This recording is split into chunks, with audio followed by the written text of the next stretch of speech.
Everything in this video is alleged and the opinions of just me. Warning, the details in this video may be graphic and disturbing to some, so viewer discretion is advised.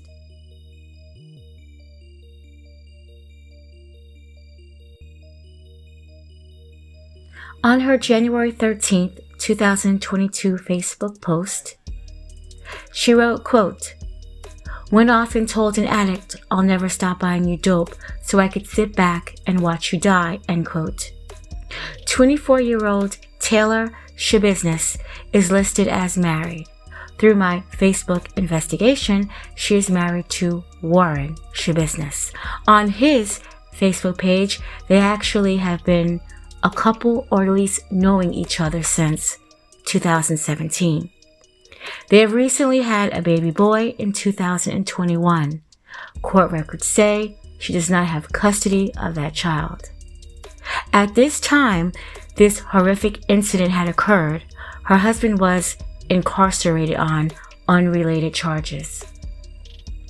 Taylor had an obsession with Jeffrey Dahmer.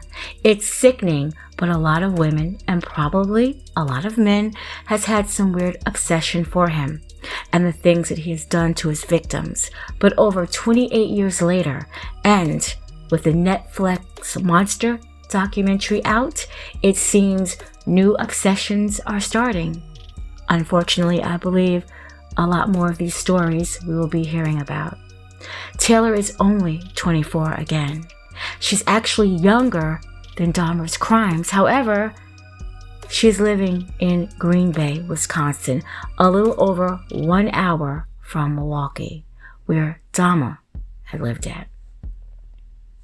The victim's mother would tell the police that the last time she'd seen her son, he was with Taylor around 9:30 p.m., a day prior before the murder. She'd seen a van in her driveway belonging to the woman, or at least she thought it belonged to the woman that her son was with. Pay very close attention to the details, because a lot of what she said just wasn't adding up. While her husband is locked up, she goes to visit what all reports are being described as her 25-year-old lover, Shad Thyram. Forgive me if I mispronounced his name. Before removing her electric monitoring device that she had to wear around her ankle from a prior unrelated crime. Shad stayed with his mother, and to my knowledge, he stayed in the basement area of the house on Stony Brook Lane. The two were enjoying one another's company, smoking meth, and shooting up trazodone, a drug to treat depression. Taylor and Chad had engaged in consensual sexual contact and also decided to add chains to their sex play. They had done this before. During this time, Taylor had started to strangle Chad. She says that they had done this many times before, and she liked it. However, when she started to strangle Chad this time, it was turning her on more. She said she, quote, went crazy on him, end quote. She ended up strangling Chad to death. But the awful situation didn't stop there. Afterwards, she performed sex acts on him, then mutilated his lifeless body with a bread knife and other knives. But she said she liked the bread knife better because the bread knife was saturated and it cut better.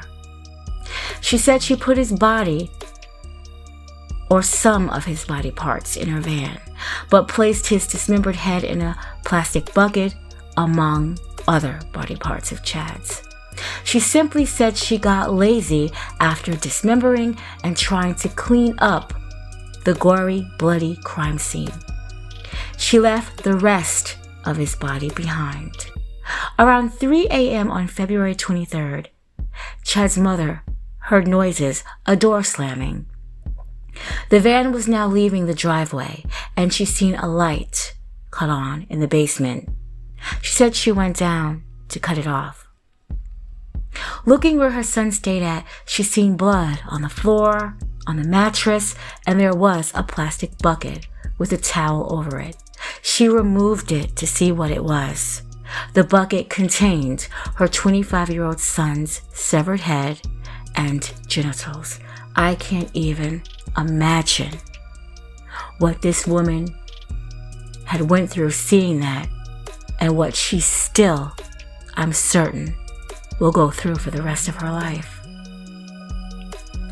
Taylor was killing, mutilating, and doing deviant sexual things to her son's corpse, while his mother was more than likely in the home.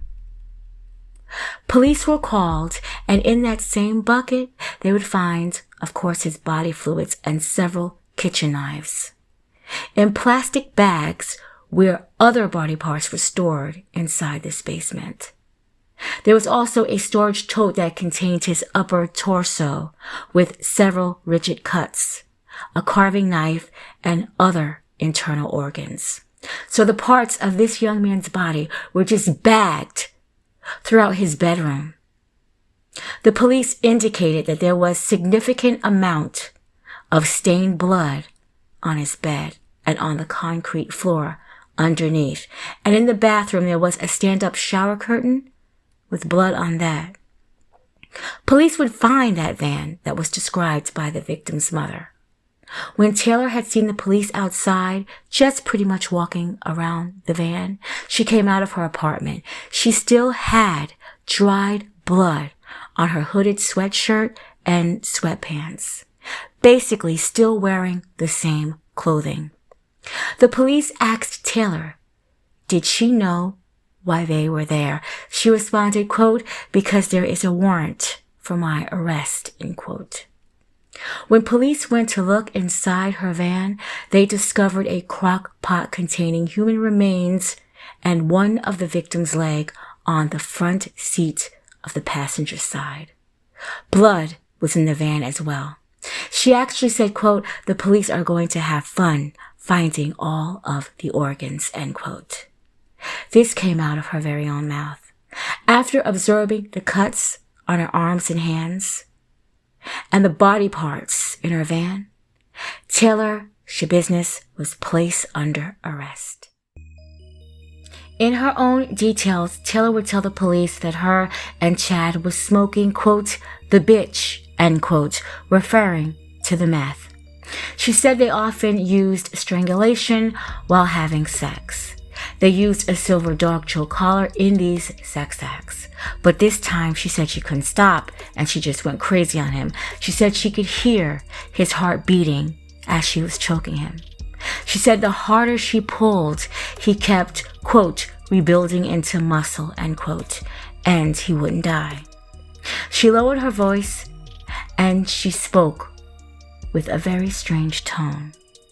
And she told the police, quote, yeah, I liked it. I was already this far, end quote. And she said it took about 5 minutes and she enjoyed it. She played with his body for about 2 to 3 hours. Quote, do you know what it's like to love somebody so much you kill it, end quote.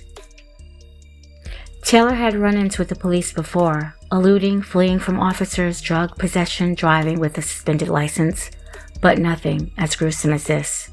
When the police told her it was Chad's mother that had found his severed head and genitals in the bucket, she responded, quote, oh, that's fucked up, end quote. After an evaluation, the judge found her competent to stand trial. Taylor had been struggling with mental illness since the 7th grade and had been diagnosed with bipolar.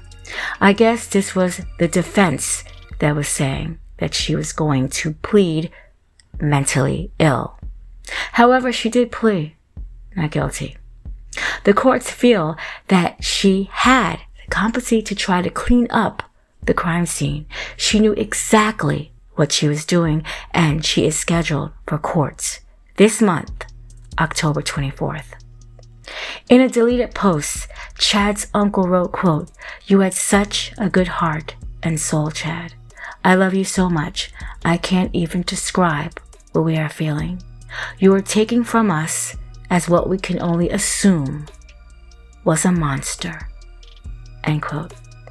She tried to say that this was an accident, that something just had gone too far, and she was just enjoying it way too much, watching the moments while Chad had just died, while listening to his heartbeat.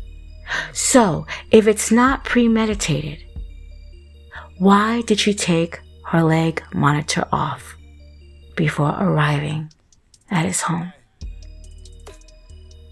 Justice for Chad.